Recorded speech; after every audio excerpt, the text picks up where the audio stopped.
सुप्रभात सभी को। हमने हमारी पिछली क्लास में दान का हिसाब पार्ट को थोड़ा सा पढ़ा था। ठीक है, इसमें क्या है, एक राजा है जो खुद तो सज धज कर रहता था, अच्छे कपड़े पहनता था, उसका महल को अच्छे से सजाते थे, लेकिन क्या था, दान के समय क्या करता था, बिल्कुल मुट्ठी बंद कर लेना, यानी कि दान के समय क्या करता था, बिल्कुल भी दान नहीं देता था। तो उसके जहाँ पर वो राजा था, जिस देश का राजा था, उस देश में क्या हुआ, अकाल पड़ गया और अकाल के मारे सभी लोग भूख प्यास से मरने लगे। तो सभी भूख प्यास से मरने लगे तो प्रजा ने क्या सोचा कि ये बात क्या राजा को भी बता देते हैं कि ऐसे ऐसे आपकी प्रजा परेशान है, अकाल पड़ गया है, तो ज़रूर राजा सुनेंगे तो ज़रूर मदद करेंगे हमारी। तो मिलकर कई लोग राजा के पास जाते हैं, बोलते हैं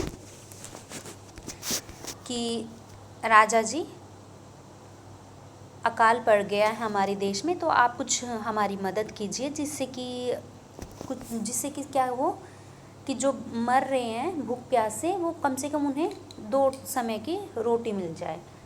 तो राजा ये बात सुनकर बोलता है कि ये तो भगवान का किया है, मैं तो इसमें कुछ भी नहीं कर सकता। ठीक है, ये तुम्हारी किस्मत में था, तो इसमें मैं तो कुछ नहीं करूँगा। तो उन्होंने बोला कि आप बस थोड़ा सा मदद कर दीजिए। तो उन्होंने बोला कि ऐसे तो अगर मैं मदद करने लगूँगा तो मेरा पूरा जो राजभंडार है वो सारा खाली हो जाएगा। ऐसे तो आज तुम्हारे यहाँ अकाल पड़ा है, कल को सुनाई देगा कि कहीं भूकंप आया, कोई गरीब होगा, तो ऐसे अगर मैं देता रहा दान तो खुद मेरे राजभंडार में कुछ भी नहीं बचेगा, तो मैं ही खुद कंगाल हो जाऊंगा। तो ऐसे देते देते तो सब लोग बहुत परेशान हुए। फिर से उन्होंने कुछ दिन बाद, जब अकाल पूरे देश में फैलने लगा और लोग बहुत बहुत ज़्यादा लोगों की मरने की जो तादाद थी वो बढ़ती जा रही थी। ठीक है, लोग मरते ही जा रहे थे। तो उन्होंने सोचा कि दोबारा फिर से जाएं हमारे राजा के पास। तो उन्होंने बोला, राजा जी हमें बस 10,000 रुपये दे दीजिए, हम 10,000 रुपये से क्या करेंगे, आधा पेट खाकर भी ज़िंदा रह जाएंगे। तो हम थोड़ा थोड़ा खाकर ही कम से कम ज़िंदा रहने के लिए खा लेंगे, पेट भरने के लिए नहीं, एक ज़िंदा रहने के लिए। तो राजा बोलता है कि इतने मुसीबत में तुम ज़िंदा रहोगे, इतने कष्ट से तुम ज़िंदा रहोगे, तो फ़ायदा ही क्या है ज़िंदा रहने का। तो वो बिल्कुल मना कर देता है कि उसके पास नहीं है पैसा, वो नहीं देगा किसी को भी पैसा। तो हम आगे पढ़ते हैं। राजा ने कहा, राजकोष में अधिक धन है, तो क्या उसे दोनों हाथों से लौटा दूं? एक अन्य व्यक्ति ने कहा, महल में प्रतिदिन हजारों रुपए इन सुगंधित वस्त्रों, मनोरंजन और महल की सजावट में खर्च होते हैं। यदि इन रुपयों में से ही थोड़ा सा धन ज़रूरतमंदों को मिल जाए तो उन दुखियों की जान बच जाएगी। तो राजा ने कहा, जब सभी लोग बोल रहे थे कि राजकोष में बहुत सारा पैसा रखा है, अगर थोड़ा सा दे देंगे तो आपके ऊपर कोई फ़र्क नहीं पड़ेगा। तो राजा ने कहा, अच्छा ठीक है, राजकोष में माना कि बहुत सारा धन है, तो अगर मैं उन्हें तुम्हें दे दूँ, दोनों हाथों से देना मतलब कि अच्छे से दान करना, कि पूरा दान कर देना। अगर मैं तुम्हें दोनों हाथों से मतलब क्या मैं तुम्हें दोनों हाथों से लौटा दूँ, इनकी क्या मैं सभी आपको ही दे दूँ, ऐसा बोल रहा है। तो फिर ऐसा सुनकर एक व्यक्ति क्या बोल रहा है कि महल में प्रतिदिन इन सुगंधित वस्त्रों, मनोरंजन और महल की सजावट में खर्च होते हैं। तो वो बोल रहा है कि प्रतिदिन महल में क्या होता है, नए नए वस्त्र लाए जाते हैं, मनोरंजन के लिए कोई संगीत सुनाता है, कोई नाच गाना पेश करता है उन पर, और महल की सजावट के लिए प्रतिदिन कई कई हज़ारों रुपए खर्च कर देते हैं आप। यदि इन रुपयों में से मतलब एक दिन ना करने की बजाय थोड़ा सा धन ज़रूरतमंदों को, यानी कि जिसको उन पैसों की ज़रूरत है, जो भूख प्यास से मर रहे हैं, उन्हें मिल जाए एक दिन का पैसा, तो उनकी जान बच जाएगी। यह सुनकर राजा का क्रोध आ गया। वह गुस्से से बोला, खुद भिखारी होकर मुझे उपदेश दे रहे हो। मेरा रुपया है, मैं चाहे उसे उबाल कर खाऊं चाहे तल कर, मेरी मर्जी। तुम अगर इसी तरह बकवास करोगे तो मुश्किल में पड़ जाओगे, इसीलिए इसी वक्त तुम चुपचाप खिसक जाओ। तो जब राजा ने ये बात सुनी कि कोई ये बोल रहा है कि आपके यहाँ पर प्रतिदिन महल में इतना पैसा खर्च हो रहा है, तो एक दिन का पैसा, कम से कम एक ही दिन का पैसा आप दे दीजिए। तो ये सुनकर राजा को बहुत गुस्सा आया। क्रोध आना मतलब गुस्सा आना। तो वो गुस्से से बोला, तो खुद तो भिखारी है और मुझे उपदेश, ठीक है, वो बोल रहा है, उस व्यक्ति को बोल रहा है, अपनी प्रजा में से एक व्यक्ति को बोल रहा है, तो खुद भिखारी है, ठीक है, एक राजा को ऑर्डर दे रहा है कि ऐसे करना चाहिए वैसे करना चाहिए। राजा बोल रहा है ये मेरा पैसा है, ठीक है, राजकोष में जो भी पैसा है मेरा पैसा है, मैं इसे किस तरह भी उसे उबाल कर खाऊं या तल कर। इसका मतलब क्या है, इस पंक्ति का मतलब क्या है, मैं इस पैसे को कैसे भी किसी भी तरीके से उपयोग में लेकर आऊँ, ये मेरा ही फैसला होगा। यानी कि या मैं इसे कपड़ों पर खर्च करूँ, या अपने महल में खर्च करूँ, या फिर अपने खाने के ऊपर खर्च करूँ, ये मेरी मर्जी है कि मैं इसे कैसे भी खर्च कर सकता हूँ। तुम मुझे कोई आदेश नहीं दे सकते कि आपको ये करना चाहिए या वो करना चाहिए। तो उसने बोला, अगर तुम ऐसे ही बकवास करते रहोगे ना तो मुश्किल में पड़ जाओगे। क्यों मुश्किल में पड़ जाओ? क्योंकि वो तो राजा था। अब राजा के सामने कोई इतने तेज़ बोलेगा या कोई उसे आदेश देने की कोशिश करेगा तो राजा तो उसे क्या करेगा, दंडित कर देगा, दंड दे देगा, सज़ा सुना देगा। तो इसीलिए वो बोल रहा है कि तुम दंड लेने से पहले क्या करो, खिसक जाओ, मतलब यहाँ से जल्दी से चुपचाप चले जाओ, इससे पहले कि मैं कुछ तुम्हें दंड दूँ। फिर राजा का क्रोध देखकर लोग वहाँ से चले गए। तो जब राजा इतना गुस्से में था तो सभी ने सोचा कि चले जाते हैं। तो राजा हंसते हुए बोला, छोटे मुंह बड़ी बात। तो राजा जब वो चले गए तो हंसकर बोलता है भी छोटा मुंह और बड़ी बात, यानी कि छोटा मुंह बड़ी बात क्या है, एक मुहावरा है। इसका अर्थ है अपने सामर्थ्य से अधिक करना कुछ, यानी कि अपनी सामर्थ्य से अधिक बोलना, या फिर क्या कहते हैं कि छोटा मुंह बड़ी बात, यानी कि इतनी हैसियत नहीं है, अपनी हैसियत से बढ़कर कुछ बोलना, ठीक है। तो राजा बोलता है, अगर 100-200 रुपये होते तो एक बार सोच भी सकता था, पहरेदारों की खुराक 2-4 दिन कम करके दे देता और यह रकम पूरी भी हो जाती, मगर 100-200 से इन लोगों का पेट नहीं भरेगा, एकदम 10,000 मांग बैठे।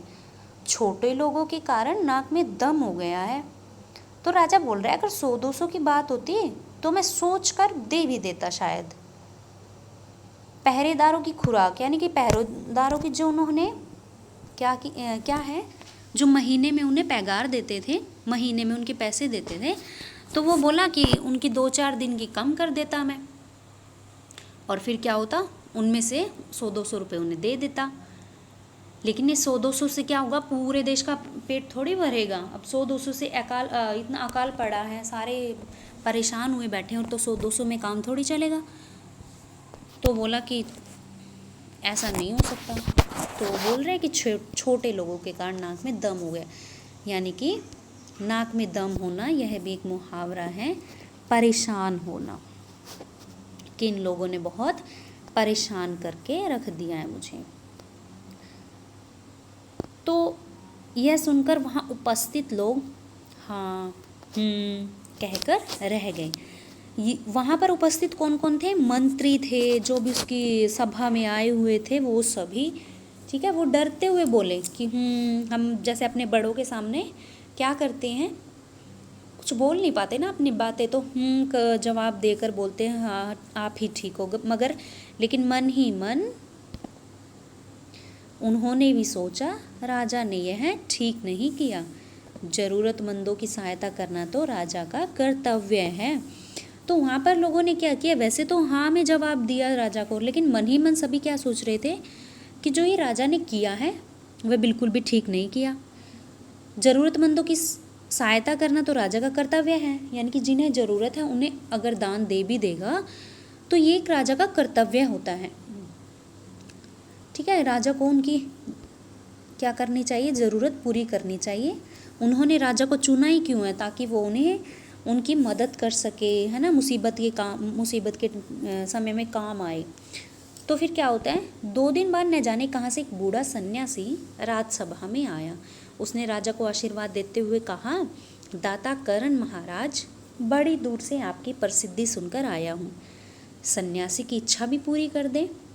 तो 2 दिन बाद एक बूढ़ा सन्यासी राजसभा में आया, ठीक है, उसके राजमहल में आया।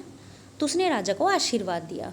तो बोलता है कि बड़ी दूर से आया हूँ और दूर से आपकी प्रसिद्धि सुनी है, यानी कि आपकी प्रशंसा बहुत सुनी है, उस राजा के बारे में बहुत सुना है कि वो बहुत अच्छा है, ये सब उसने उसकी तारीफ़ करी।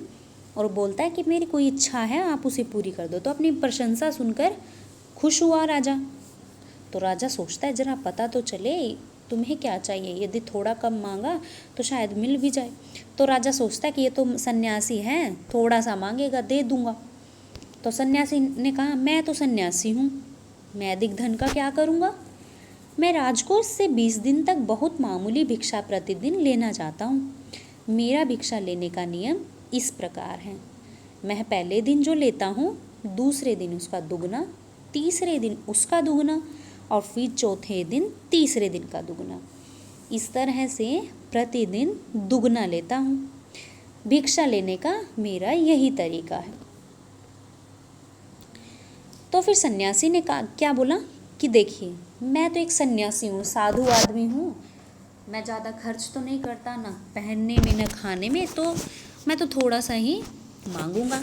तो अधिक धन का मैं क्या करूँगा, बहुत सारे पैसे का क्या करना है मुझे, ना तो मैं ऐसे कपड़े पहनता चमक दमक वाले, ना मैं ऐसा खाना खाता, तो मैं तो सादा जीवन जीता हूँ, तो मुझे तो थोड़ा बहुत ही चाहिए। तो उसने बोला, मैं राजकोष से 20 दिन तक बहुत मामूली भिक्षा प्रतिदिन लेना चाहता हूँ। तो बोल रहा है, मैं तो बस 20 दिन के लिए भिक्षा, यानी कि वो जो मांग रहा था, भिक्षा देते हैं हम साधु को, तो वो बोल रहा है मैं 20 दिन तक छोटी सी मांगूंगा, यानी कि कुछ छोटा सा मांगूंगा तो वो दे दीजिए।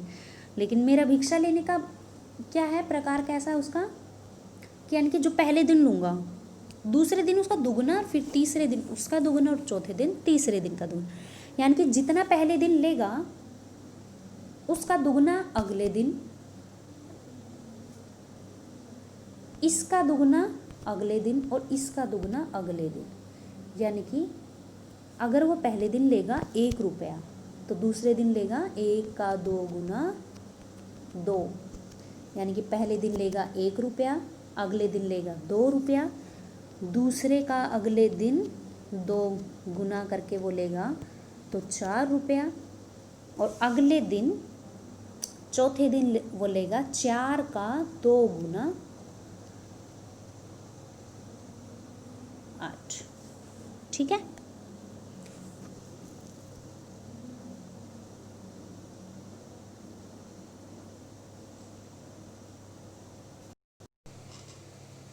तो फिर सन्यासी क्या बोलता है कि मैं प्रतिदिन दुगना लेता हूँ।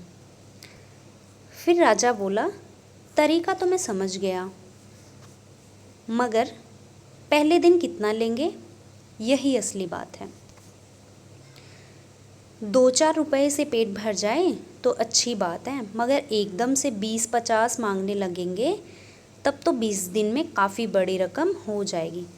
अब राजा सोचता है कि अगर ये पहले दिन ही 2-4 रुपए मांगे तो ठीक है, लेकिन अगर पहले दिन ही ये बोलता है कि मुझे 20 या 50 इतने रुपए मांगने लगेगा, तो 20 दिन में उसका दुगना करते करते बहुत सारे पैसे हो जाएंगे ये तो वो पूछता है कि पता नहीं अब ये कितने रुपए मांगेगा सन्यासी।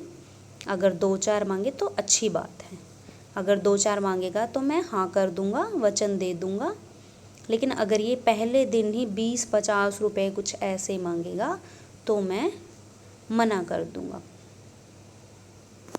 क्योंकि 20-50 का दुगना करते करते 20 दिन तक बहुत सारे पैसे हो जाएंगे।